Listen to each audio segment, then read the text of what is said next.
Hi everyone. Welcome to my YouTube channel. In this video we will be discussing about the various types of contracts in construction industry.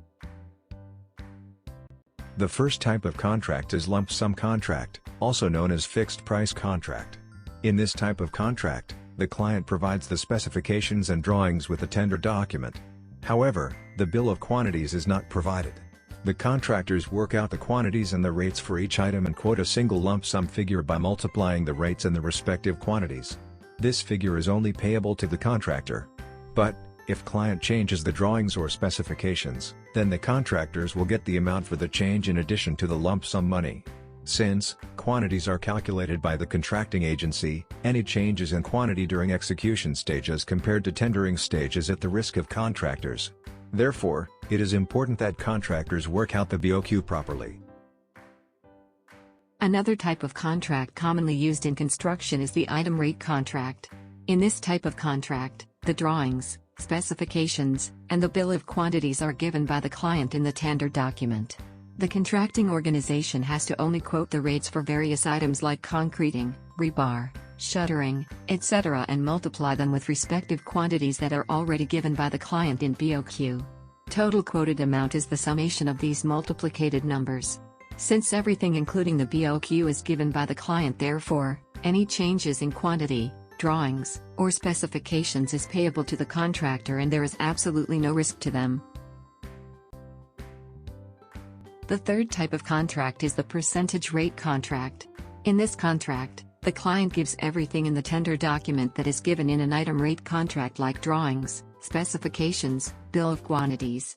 Apart from these, client also gives their worked out rates and their estimated cost.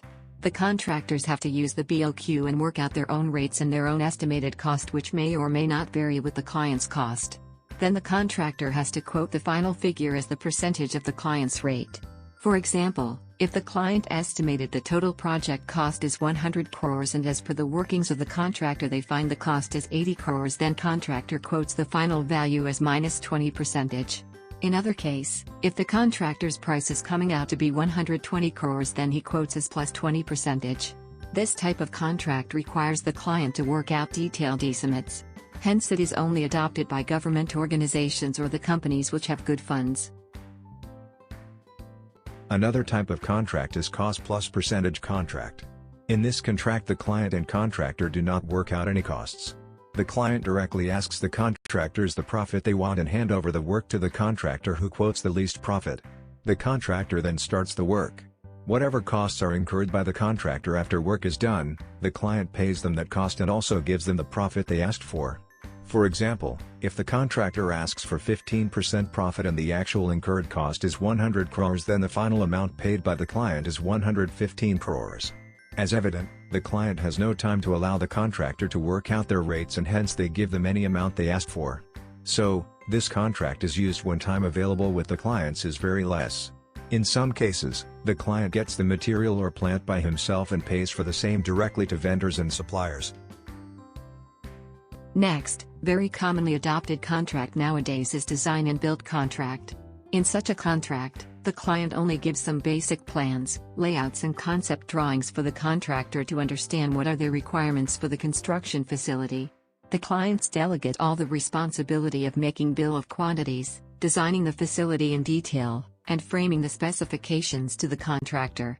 Client does not put much efforts. Also, any changes in specifications or drawings or quantities are at the risk of contractor as they only designed everything. The client bears zero risk here.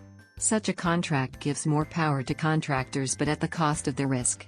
In this type of contract, the designers are hired by the contracting agency themselves and not by the clients. Therefore, the amount of conflicts between contractor and designers are negligible.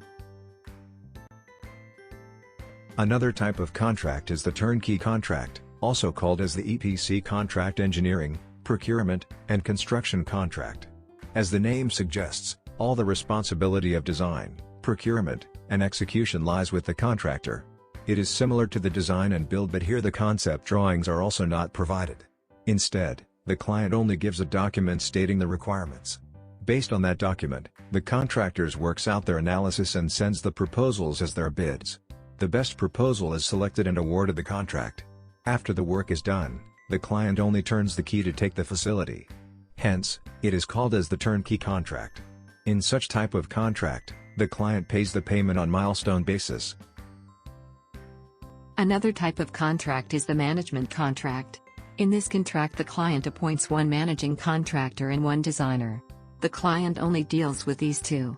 Managing contractor further appoints the subcontractors and gets the work done from them. The managing contractor himself does not do any execution. Instead, he is only responsible for providing management and coordination services to the client. Thank you all for watching. Do subscribe to the channel.